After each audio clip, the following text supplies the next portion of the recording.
85, défendu par Monsieur Adrien Quatennens. Oui, merci Monsieur le Président, Madame la Ministre, mes chers collègues. Le premier article de ce projet de loi est finalement à l'image de l'ensemble de ce texte. Un outil de communication gouvernementale qui fait croire à l'ouverture de nouveaux droits, mais qui procède en fait au recul des droits déjà existants. L'article dans lequel nous rentrons en discussion concerne le compte personnel de formation. Il a été instauré en 2015. Sa mise en place correspondait déjà à une vision libérale parce qu'elle fait porter la responsabilité de la formation et son adaptation au marché du travail sur le salarié lui-même et en exonère l'entreprise. Cela ne suffisait pas au gouvernement qui entend ici accentuer cette logique aux dépens des droits des salariés.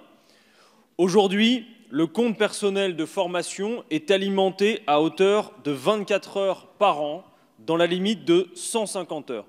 Le CPF présente effectivement de nombreuses difficultés et nous serions favorables à en revoir le fonctionnement afin de garantir son accès au plus grand nombre. Sa complexité favorise notamment les cadres des grandes entreprises, alors que seuls 15% des demandeurs d'emploi en bénéficient. L'Inspection générale des affaires sociales, l'IGAS, proposait d'ailleurs de doubler le rythme d'alimentation et son plafond, selon elle, passer à 48 heures annuelles et à un plafond de 300 heures permettrait de donner accès à des formations plus complètes, mieux valorisées et plus utiles. Mais ici, en alimentant le CPF en euros plutôt qu'en heures de formation, ce que veut faire le gouvernement, il s'agit de fausses promesses faites aux salariés, car vous réduisez en fait leur capacité de formation. Et oui, compte tenu du coût moyen d'une heure de formation, fixé à environ 31 €, le CPF devrait être alimenté à hauteur de 750 € par an pour garder la même volumétrie qu'aujourd'hui. Cette somme ne correspondrait qu'au maintien des droits existants. Pourtant, le gouvernement ne prévoit qu'une alimentation de 500 € par an. Il s'agit donc bel et bien d'une réduction de 50% des droits à la formation. Alors, je sais que, Madame la Ministre, vous avez défendu en commission notamment le fait que certaines formations aujourd'hui sont des formations tout à fait low cost. Vous avez parlé notamment de formations à 9 € de l'heure. Et nous cherchons toujours à savoir comment nous formons et à quoi nous formons pour 9 € de l'heure. L'habilité de communication gouvernementale ne suffit plus à masquer la réalité de ces réformes. Promettre dans les colonnes d'un journal que le gouvernement offre 500 € par an pour se former est un mensonge qu'une analyse détaillée de cet article permet de relever. Et c'est la raison pour laquelle nous en demandons la suppression. Merci beaucoup, Monsieur Quatennens. Madame la rapporteure, quel est l'avis de la Commission sur ces amendements de suppression? Merci, Monsieur le Président. Donc, cet article premier constitue vraiment la clé de voûte de la réforme. Et à ce titre, il s'agit, à mon sens, au contraire, de consacrer le passage d'un droit qui reste malheureusement aujourd'hui théorique à un droit vraiment réel.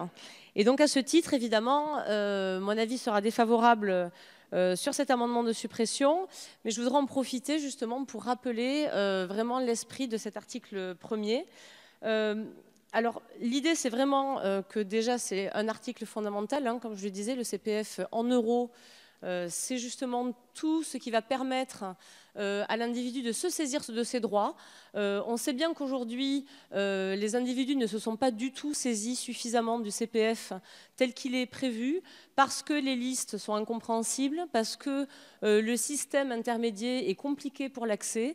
Et donc justement, l'idée, c'est d'avoir un système beaucoup plus simplifié dans l'accès, beaucoup plus compréhensible, avec la somme en euros, la personne saura exactement à combien elle a droit finalement, pour pouvoir réfléchir à ces possibilités de formation. Et je pense au contraire que c'est la solution pour qu'il y ait une mobilisation beaucoup plus massive et qu'on puisse enfin répondre aux enjeux de la formation professionnelle du point de vue de l'individu. Vous dites qu'on le laisse à la main de l'individu et qu'on déresponsabilise les entreprises. Je m'inscris complètement en faux. Le plan de développement des compétences reste et les obligations de l'employeur en matière d'adaptation du poste, en matière d'employabilité restent évidemment. Il s'agit bien sûr d'un dispositif parallèle qui permet à l'individu de faire des choix indépendants de celui de l'entreprise. Et je pense que dans un contexte économique tel qu'on le connaît, fait de diverses ruptures, ce droit attaché à l'individu et non à son statut de salarié est au contraire absolument nécessaire. Voilà, donc absolument défavorable pour toutes ces raisons-là. Merci beaucoup. Madame la ministre, vous avez la parole. Oui, mon avis est évidemment défavorable, mais je voudrais revenir sur le fond. Parce que je suis un peu étonnée, même très étonnée, que finalement, en voulant supprimer cet amendement, enfin, faisant un amendement de suppression, pardon, finalement, vous proposez un statu quo qui est profondément injuste aujourd'hui. Pourquoi la situation est profondément injuste? D'abord, vous le savez, l'accès à la formation, aujourd'hui, malgré des décennies d'efforts de formation, malgré la loi de 71, eh bien, nous sommes dans une situation très injuste. D'abord, il y a seulement 36% des salariés chaque année qui accèdent à la formation. Je rappelle que c'est plus de 50% en Allemagne, près de 70% dans les pays nordiques. Ensuite, un salarié d'une petite ou moyenne entreprise a 2 fois moins de chances que celui d'une grande de pouvoir y accéder. Un ouvrier ou un employé a 2 fois moins de chances qu'un cadre. Non pas que cela ait trop de formation, au contraire, tout le monde en aura besoin de plus en plus dans l'évolution des compétences et des métiers et des technologies. Et donc, aujourd'hui, c'est injuste. Le compte de personnel de formation tel qu'il a été initié, pourquoi il est injuste? Parce qu'aujourd'hui, la réalité, c'est qu'une grande partie, à part pour les demandeurs d'emploi, une grande partie de ce compte personnel de formation, en fait, il est préempté par les entreprises qui discutent avec les OPCA et qui donc utilisent le CPF pour compléter le plan de formation. Mais le résultat de ça, c'est que c'est de nouveau beaucoup plus les cadres et beaucoup plus les salariés des grandes entreprises. Donc le fait qu'on n'ait pas un vrai droit individuel, parce qu'un compte en heures théorique, où il faut que quelqu'un vous autorise et vous le transforme en argent, ça n'est pas un droit opposable. C'est une potentialité qu'on vous indique, mais ça n'est pas un droit opposable. Donc le système d'heures est injuste. D'autre part, le système d'heures est injuste pour un autre plan. Je pense que tout le monde comprendra qu'une formation marketing de haut niveau pour un cadre supérieur dans une grande entreprise internationale, eh bien, l'heure de formation coûte plus cher que la formation, même technique, pour un ouvrier ou un employé. Le résultat, c'est que finalement, on part avec une inégalité d'accès de la formation initiale. Eh bien, la formation continue dans notre système aggrave ces inégalités. Aujourd'hui, en France, il faut regarder les choses en face. Non que personne ne le veuille, personne ne le veut. Mais c'est le résultat et c'est la mécanique de nos dispositifs. Alors, qu'est-ce qu'on veut? D'abord, vous dites, on laisse seul le salarié. Mais absolument pas. C'est un système de garantie collective, d'une part. D'autre part, il y aura un conseil en évolution professionnelle gratuit, comme l'ont proposé, comme l'ont demandé les partenaires sociaux, qui est financé par la mutualisation, parce que certains savent exactement ce qu'ils veulent. Et je peux vous dire, ce n'est pas une question de niveau de qualification, c'est une question qu'on a un projet, qu'on sait ce qu'on veut, on peut aller directement à la formation. Et si on ne sait pas trop ce vers quoi on veut aller, ou quelle formation trouver, à ce moment-là, on a besoin d'un conseil en évolution professionnelle. Et puis, on n'est pas seul non plus, puisque vous verrez dans d'autres amendements ou d'autres parties du texte, que parce qu'on a le compte en euros, on peut augmenter des droits qui aujourd'hui n'existent pas. Les femmes sont à 80%, enfin 30% d'elles travaillent à temps partiel, 80% des gens qui travaillent à temps partiel sont des femmes. En général, sur des métiers moins rémunérés, on y viendra dans le titre 3, moins rémunérés, moins valorisés. Résultat, vous êtes à temps partiel, vous n'avez pas de droit à la formation parce que vous êtes à temps partiel, et vous êtes moins rémunéré. C'est une trappe à bas salaire et à carrière qui ne peuvent pas bouger. Et là, parce qu'on a l'accroche en euros, eh ben on va pouvoir augmenter les droits, et les droits des personnes qui travaillent à temps partiel, dont à 80% des femmes, seront les mêmes qu'à temps plein. Ça va être la même chose pour les personnes handicapées qui ont besoin, peut-être pour la même formation, d'une formation plus longue. Là aussi, on va pouvoir le majorer. Donc c'est un mécanisme qui est déjà solidaire, puisqu'il est l'objet d'une mutualisation. D'autre part, il est garanti collectivement, complété par le Conseil en évolution professionnelle, et il va permettre, à chacun de pouvoir aller le plus loin possible dans ce qu'il souhaite. Alors évidemment, ce n'est pas le sujet de l'employabilité. L'employabilité, la loi le dit, c'est la responsabilité de l'employeur. Il est responsable de l'adaptation au poste de travail et de l'employabilité. Mais là, on ne parle pas de l'employabilité, un peu immédiate.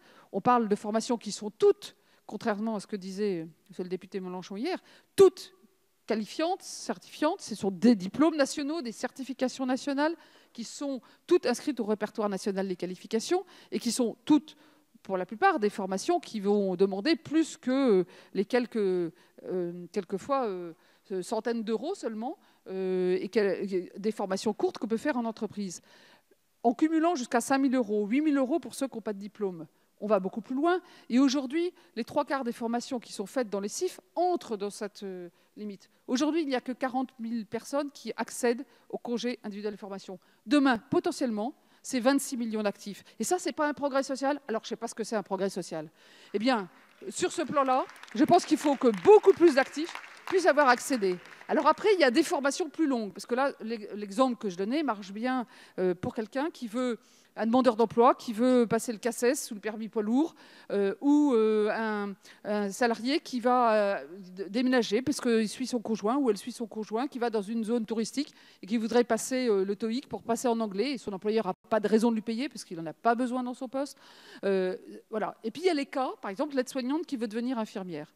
Et là, ça ne suffira pas. C'est pour ça que les partenaires sociaux, dans leur accord, ont décidé, négocié et proposé qu'il y ait ce compte personnel de formation de transition professionnelle qui en fait est un complément. En gros, vous utilisez votre CPF, et si ça ne suffit pas parce que c'est une formation très longue, typiquement passée d'aide-soignante à infirmière, à ce moment-là, c'est le CPF de transition qui en fait c'est la philosophie du CIF, simplement puisqu'il y a déjà un CPF, eh bien, ça devient en ajout et non pas en substitution. Mais donc, l'esprit du CIF est gardé, mais dans quelque chose qui est mieux coordonné. Donc, en résumé, je dirais, vouloir cet amendement de suppression, c'est vouloir un statu quo qui est injuste, inégalitaire et qui ne permet pas de répondre aux besoins de compétences, ni de chaque actif qui et je terminerai par là, veut pouvoir choisir par lui-même aussi. Aujourd'hui, je l'ai dit hier, on traite les salariés comme des gens qui sont incapables de décider par eux-mêmes.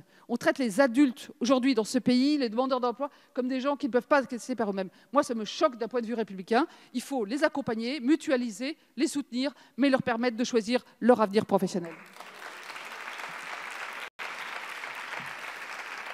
Merci beaucoup, Madame la Ministre. Alors, j'ai pris plusieurs demandes de prise de parole. Monsieur Quatennens, Monsieur Vallot et Monsieur Di Filippo prendront la parole. Monsieur Quatennens, vous avez parlé. Oui, Madame la Ministre, vous êtes douée. Je dois le dire, vous êtes douée. Comme pour les ordonnances, vous arrivez à culpabiliser celles et ceux qui mettent en évidence les travers de votre loi pour dire « c'est vous qui ne faites pas confiance aux salariés ». Parce que, comme pour les ordonnances, les salariés sont capables de faire valoir leurs intérêts, même dans un rapport de force défavorable. Alors c'est vous qui ne leur faites pas confiance. Et là, de la même manière, c'est vous qui ne faites pas confiance aux salariés, puisqu'ils sont capables par eux-mêmes de faire valoir leurs intérêts en matière de formation. C'est exactement la même rhétorique, mais ça ne solutionne pas le problème, Madame la Ministre. Désolé, mais vous avez décrit la situation actuelle assez justement.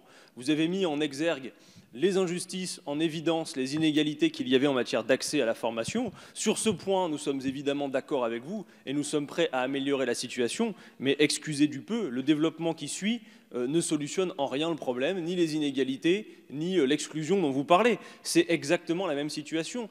Vous ne nous avez pas expliqué en quoi cette transformation d'un crédit qui se fait aujourd'hui en heures vers un crédit qui se fera en euros va solutionner quoi que ce soit à ces injustices que vous avez ciblées, pour la raison qu'il n'y a absolument aucun de lien de cause à effet entre ces deux éléments.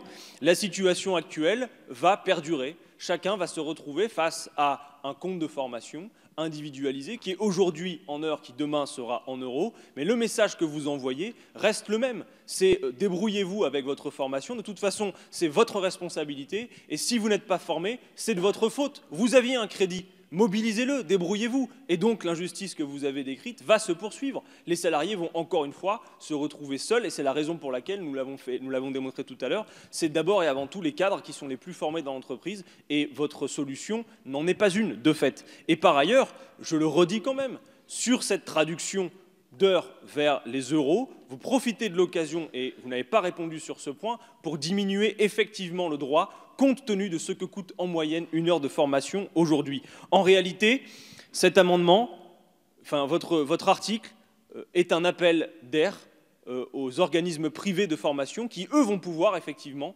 anticiper l'argent qu'il y a à se faire avec la formation, puisque maintenant, ils seront comptabilisés précisément combien chaque salarié peut consacrer à cette situation. C'est donc un article, finalement, uniquement en faveur du marché de la formation que vous organisez, mais ne dites pas qu'il solutionne quoi que ce soit des inégalités ou des exclusions des salariés face à la formation aujourd'hui. Ce n'est pas vrai.